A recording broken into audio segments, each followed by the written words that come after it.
Jaunasis kolega sakė vadovas pries konferencijos, kad vyresniam pirmą žodį. Radės to šeimininkai. Jeigu skubi, gali užlėkti. Ne.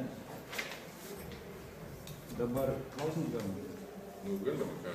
Dabar treneriai praktiškai pradėjo spręsti likus rungtynių 3 minutėm. Žaidė. Vytis varžovas. Visas rungtynės 30 minučių žaidė kaip ir tokie sušalę biški. Šalta nukėjo, pažiūrėk. Kas atsitiko? Kodėl tik tai likus 3 minutėm? Nieko neatsitiko, žaidė taip, kaip leidžia varžovas. O jie galvojat, kad išėjo sekant etapą šeicą, jie kovėsi kaip liūtai. Labai gerai kovėsi, stumdėsi agresyviai, tai prie, aš sakiau rūpinės, jūs iki žmonų kovėtės, laimėt, čia ne vien tik jūsų, bet savo vyrams sakiau. Bet iš tikrųjų reikia kautis agresyviau, nes tai yra play-off rungtynė, tai nėra eilinės turnyro rungtynė. Ir Kėdainiai matyt anksčiau suprato, arba šiaip atvažiavo, kad reikia neišlaikyti rezultatą, o stengtis išlošti šaunuoliai. Taip, kad nereikia sakyti, kad mes negorim. Varžovai labai gerai žaidė, leido žaisti, kaip mes norėjome. Pratęsimo metu praktiškai psichologiškai išlyginot rezultatą ir turėjot tokią persvarą, bet nei tiem nepavyko susitvarkyti. Lemiamas 5 minutės. Čia tas pats yra komandos šansai, kur ta Fortuna nusvyra. Kas daugiau įdėta sveikatos. Gal Fortuna šį kartą pažiūrėjo, kad Kėdainiai tikrai. Jie kaunasi tenai ir neįkrito, ir, sakysim, gal ne visai teisingus sprendimus priėmė, gal reikėjo išlyginus neramiai taip žaisti kaip iš naujo, bet reikėjo žaisti tą pačią bangą. Paskubėjo ten pirmus kelis metimus, paskubėjo mes ne tokius, kaip turėtų būti, ten turėjom jau po 5 pražangą, bet turėtume agresiau. Ne visą laiką būna kaip treneris nori ir ne visą laiką kaip gaunasi kaip mes norim. Kiek traumos įtakos turėjo, nes žaidėt 8 iš 3 padarės? Jos labiausiai muša per smegenis. Pažiūrėkit, kaip sunku žmonės atgaivinti, o dabar dar pamatė Gvazdauskas, su visų galvos linksta. Mes žaidžiam šią savaitę 3 varžybų. Čia tas man didžiausias dalykas. Išėjo žaidžia tas Julius Jucikas, šlovė jam vaikui, kad jisai kaunas, nežiūri, kiek jisai sugeba. Man liežuvis nesiverčia jam priekaištų reikšti, kad čia jis yra mūsų pagrindinis centras ir kaunasi, kur žaisdavom su prieš Adomaitį, prieš dar Dimšos nebuvo. Kisėlių žaidė, Maklūras žaidė, kai buvo Baulės. Taip pat kaudavosi tie vyrai negalėjo. Dabar išeina Julius ir mes maždaug neturim, net nepažiūrėjom, kiek tų kamuolių pralaimėjom, nepalaimėjom. Mes pralaimėjom kamuolės ir jisai kaunas, tai sakau, ir jisai kaunas, aš neturiu jokių priekaištų. Bet ta tokia moralinė, ar kaip pasakyti, kiek gali čia tas persekioti ir galvas svyra. Gvazdauskas dar iškrito. Išeina Romašauskas, kuris iš vis netreniravosi, niekada va kitoj komandai žaidžia ir tas kaunas. Čia šlovė vyram, kad taip jie kaunasi, nežiūrint taip, bet sakau, sunkiausia man yra ir aš matau jų, kad galva, kiek čia gali, kiek čia gali, užėjo tokia. Jau dadebesis, kaip šalčiau užėjant Lietuvos ar Europos, taip pas mus tokia, kažkokia Bosnija kažkokiais. O kas Vitalijui būtų čia? Vitalijus su Lietuvos Rytu žaidžiant, nieko jis nejuto, bet man paaiškino, šokdamas atgal, jam kelias nikstelėjo į kitą pusę.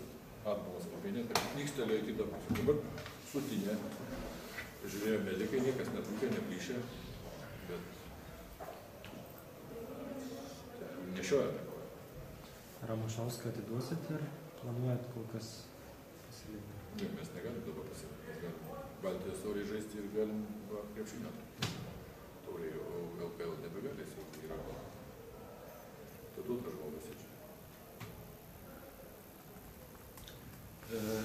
Gerbiamam treneriui, Kėdainių Trilebėt, pirmiausia su pergalė. Klausimas būtų dabar toks, iškritus Laimonui Kisėliui ir Valukoniui, Kėdainiai, kaip žinant, išvykose didelėse arenose gan nesėkmingai žaidžia.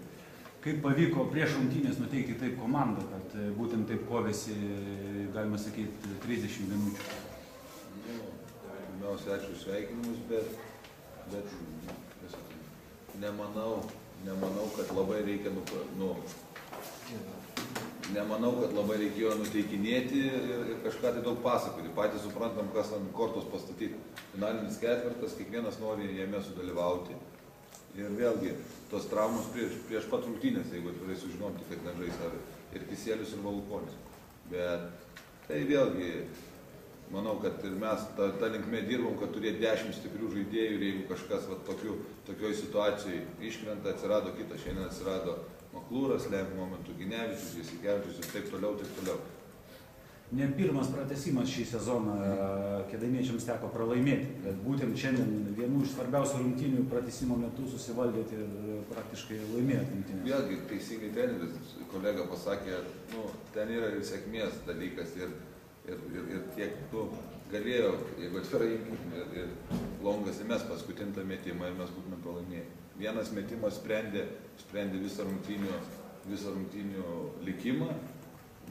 Aišku, mūsų gal šiek tiek problema, kad mes dasileidom. Tikrai turėjom pakankamai persvarą, turėjom viską savo ranko ir biškutį neužtikrintai sužaidėm ketvirtą kėlinio pabaigą. Ir dar jeigu kelios baudų metimai, kurios prametėm, galbūt ir nereikėtų pratęsimo, bet vėlgi po tokių rungtynių dabar priekaištauti ir sakyti, kas blogai, tikrai neturiu ir negaliu, o ateityje natūralu, kad ir treniruotės bandysim išdirbti tas, kas buvo blogai. Ta pergalė ko gero saldesnė, negu būtume čia atvažiavę ir, tarkime, laimėję iš karto. Tokia pergalė? Saldesnė kam žiūrovom, taip. Man tai nėra saldesnė. Tikrai netgi ląstelių daugiau suvalgo, negu tai būtumėm laimėję, bet kokiu atveju svarbiausias galutinis rezultatas natūralu. Mes važiavam tikrai nelaikyti persvarą. Ir manau, kad tai įrodė, mes 3,5 kėlinio žaisdami į priekį. Paskutintą dalį tikrai sustojo ir kartais sunku yra iš to ritmo sustojimo vėl grįžti į tą bėgantį ritmą, bet džiaugiamės, kad kas gerai baigtas. Ar šiandienos rungtynėse iškritus Kisieliui praktiškai Šulskis jo vietą užėmęs, ar jisai patenkina jūsų? Apie individualių žaidėjų sakau, tikrai visiems, kas buvo aikštelė, yra keli žaidėjai su minusiniu naudingumu, bet negali sakyti, kad jie prastai žaidė. Kas liečia gynybą, kovojimą, tikrai tų dalykų protokolė kartais nesimato. Ir Rūbiniai pasakiau, tikrai nei vienam priekaištų neturiu, kadangi sužinojom prieš pat rungtynės, kad nėra Valukonio ir Kisieliaus, pasakiau, kažkas turės atidirbti už juos. Visa komanda tą padarė. Galbūt Maklūras šiandien pelnydamas 29 taškus ir praktiškai naudingumas 43, gal kompensavo tą visą Valukonio iškritimą. Deivas jau ilgą laiką žaidžia gerai, bet jūs turite suprasti, kad vienas laukia ne karys, tai vienas dalykas, be komandos jisai pats visko nepadarys. Tikrai komanda neblogai žaidė ant jo ir pamatė, kad jam sekasi išnaudoja. Bet natūralu, kad irgi žmogus gale norėjo dar prisidėti, dar svariau įdėti tų metimų ir taip toliau, bet jau, kaip vadinkim, perforsavo, pats per daug pradėjo skubėti. Bet vėlgi, tikrai nenoriu išskirti nei Maklūro, nei ten, tarkim, Albelevičius, Černeckis, kurie yra minusiniai, visi komandai įdėjo savo indėlį į šią pergalę, ne tik šiandieną, bet ir vykusias rungtynės anksčiau. Po pergalės Kėdainiuose prieš Šiaulius plius 8 taškais, jūs sakėte, galbūt šiandienos varžybose psichologiškai bus geriau, dabar tolimesniai kovoje turbūt varžovas Žalgiris bus, ar mes psichologiškai tokią, nežinau, aurą turėsime? Žalgirį daug reikia, ir psichologinių, ir fizinių, ir sėkmės, ir laimė. Atvirai nežiūriu taip toli dabar iki Žalgirio, mes turim BBL rungtynės, su Liubertu triumfu ir toliau tų savam ratelėje dabar ruošimės po vienom rungtynėm palaipsniui. Natūralu, kad važiuosim į federacijos taurę tikrai neatbūti, bandysim kažką nuveikti, o kaip seksis tikrai tik laikas parodys. Ačiū. Ačiū.